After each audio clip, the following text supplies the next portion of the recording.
Hello दोस्तों, स्वागत है आपका आपके अपने यूट्यूब चैनल स्टडी विद एजे में। इसमें आज की वीडियो में मैं आपके लिए लेकर के आया हूँ।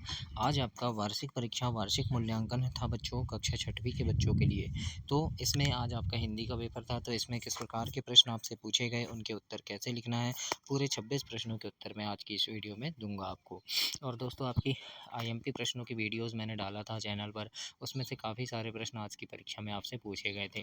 तो ऐसे ही आपके आने वाले गणित, अंग्रेजी, संस्कृत सारे विषय के पेपर के लिए चैनल सब्सक्राइब कर लेना, ताकि सारी चीज़ उसमें आपको मिले। और वीडियो को पूरा अंतिम तक देखना, पूरे प्रश्न मिलाना, किस प्रकार से आपको उत्तर लिखना था, और अपने दोस्तों तक भी इसे शेयर कीजिएगा। पहला प्रश्न इसमें पूछा था, जैसे मालवी भाषा मुख्य रूप से इन जिलों में बोली जाती है, तो इसमें ए नंबर सही उत्तर होगा, इंदौर, उज्जैन। दूसरा प्रश्न है बच्चों, संज्ञा शब्द के स्थान पर प्रयोग होने वाले शब्द को क्या कहते हैं, तो संज्ञा के स्थान पर जो प्रयोग होते हैं उसे हम सर्वनाम कहते हैं। आगे देखेंगे, प्रश्न नंबर तीसरा है, और तीसरे प्रश्न में पूछा है, गांधी जी अनाज से क्या चुनते थे, तो वो कंकड़ चुनते थे। सोमदेव किसके गुरु थे, तो वो थे मैजिनी के।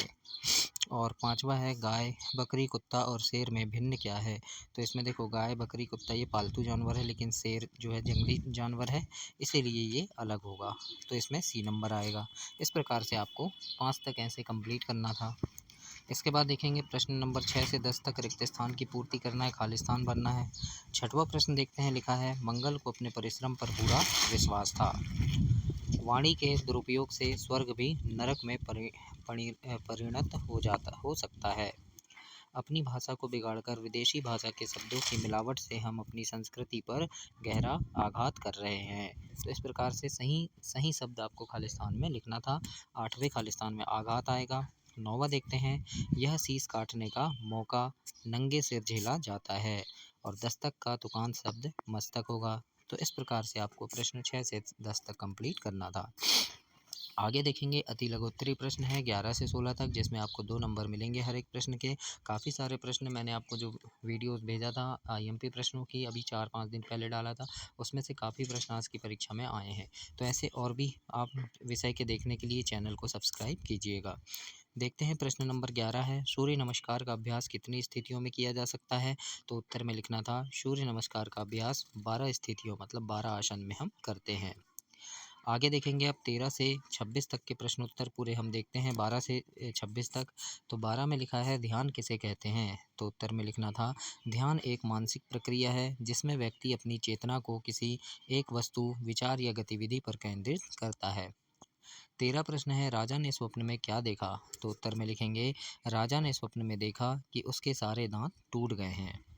प्रश्न 14 है बच्चों, शीला मूर्छित क्यों हो गई थी, तो लिखेंगे, शीला अपने पुत्र सोनू को छत से गिरने पर, सोनू जो था उनका पुत्र था, वो छत से गिर गया था, इसलिए वो मूर्छित हो गई थी।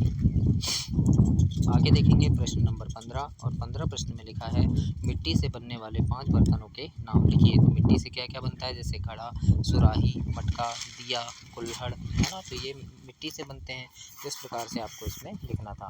और 16 प्रश्न है, संज्ञा किसे कहते हैं, उदाहरण सहित लिखना है, संज्ञा की परिभाषा लिखना है और उदाहरण भी बताना है।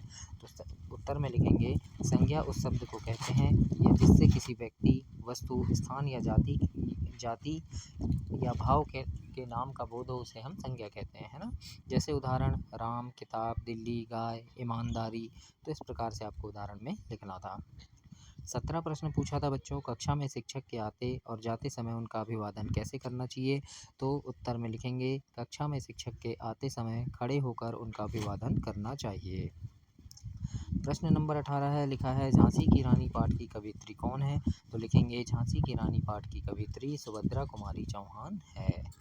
और प्रश्न 19 है, आप वैज्ञानिक बनकर देश के लिए क्या योगदान देना चाहोगे, तो इसमें हम लिखेंगे कि एक वैज्ञानिक के रूप में मैं देश के लिए नई तकनीकों का आविष्कार करके, स्वास्थ्य समस्याओं का समाधान ढूंढकर या पर्यावरण संरक्षण के लिए काम करके और शिक्षा के क्षेत्र में योगदान देकर सेवा करना चाहूँगा। इस प्रकार से आप लिख सकते थे। मैंने थोड़ा बड़ा उत्तर बताया, आपको थोड़ा कम भी लिखना था, तो आप लिख सकते थे। अब देखेंगे, प्रश्न नंबर 21, इसमें एक गद्यांश आपको दिया था बच्चों, और उसमें से गद्यांश को पढ़कर आपको प्रश्नों के उत्तर देने थे। तो गद्यांश में सबसे पहला प्रश्न पूछा था, सभी धर्म किसके पूज्य हैं, तो उत्तर में लिखेंगे, गद्यांश के अनुसार क्या लिखेंगे उत्तर में, कि सभी धर्म शिवा के लिए पूज्य है। शिवा कैसे राज्य की स्थापना करना चाहता था? तो लिखेंगे शिवा देश में सच्चे स्वराज की स्थापना करना चाहता था। और उपयुक्त गद्यांश का शीर्षक लिखना था, तो शीर्षक में हम लिख सकते थे शिवा की धार्मिक उदारता या सच्चा स्वराज, ऐसा हम लिख सकते थे, ये दो में से कोई भी एक। तो इस प्रकार से आपको प्रश्न 21 के उत्तर को कंप्लीट करना था।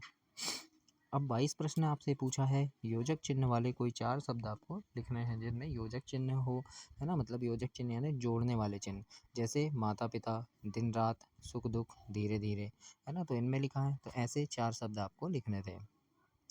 23 प्रश्न है, व्याकरण के परिवार में विशेषण का क्या महत्व है? तो इसके उत्तर में हम लिखेंगे कि व्याकरण में विशेषण का बहुत महत्व है, क्योंकि यह संज्ञा या सर्वनाम की विशेषता बताता है ना, विशेषता मतलब गुण, दोष, संख्या, मात्रा, ये सब बताता है, जिससे भाषा अधिक स्पष्ट, सटीक और प्रभावशाली बनती है। इस प्रकार से आपको प्रश्न 23 में लिखना था। 24 प्रश्न पूछा बच्चों, निम्नलिखित पंक्तियों के भाव स्पष्ट करना है। तो पंक्ति क्या है? तो इन पंक्तियों का भाव, है ना, तो क्या हो जाएगा उसमें कि व्यक्ति या वस्तुओं का महत्व उनके आकार से नहीं बल्कि उनकी उपयोगिता से होता है। बड़े लोगों को देखकर छोटे लोगों की उपेक्षा नहीं करनी चाहिए, क्योंकि जहाँ सुई का काम होता है वहाँ तलवार बेकार हो जाती है ना। वो आपके पाठ में दोहा है, या फिर आपने 5वीं में भी एक दोहा पढ़े हैं, 6वीं में भी है ना, कि रहीमन देख बड़ेन को लघु न दीजिए डारी, है ना, जहाँ काम आए सुई कहाँ करे तलवारी। तो उसके बारे में ये ऐसे आपको भावार्थ लिखना था। आगे देखेंगे 25 प्रश्न है, और इसमें आपको अपनी बहन की शादी में जाने के लिए अपने प्रधान अध्यापक को 3 दिन के लिए अवकाश हेतु प्रार्थना पत्र लिखना था बच्चों। तो इस प्रकार से आप देख लीजिए कैसे लिखना है, तो ऐसे आपको इसमें लिखना था। और 26 प्रश्न में तो आपको निबंध लिखना है, तो आप अपने अनुसार आपको उसमें लिखना पड़ेगा। तो ये आपका हिंदी का पेपर था बच्चों। आज आपका 9 मार्च को हिंदी का पेपर था, अब आपका कल 10 मार्च को पेपर है। उसके बाद जितने भी आपके अभी पेपर होंगे सभी की वीडियोज़ मिलेगी चैनल पर, तो उसके लिए आप चैनल को सब्सक्राइब करें। धन्यवाद बच्चों।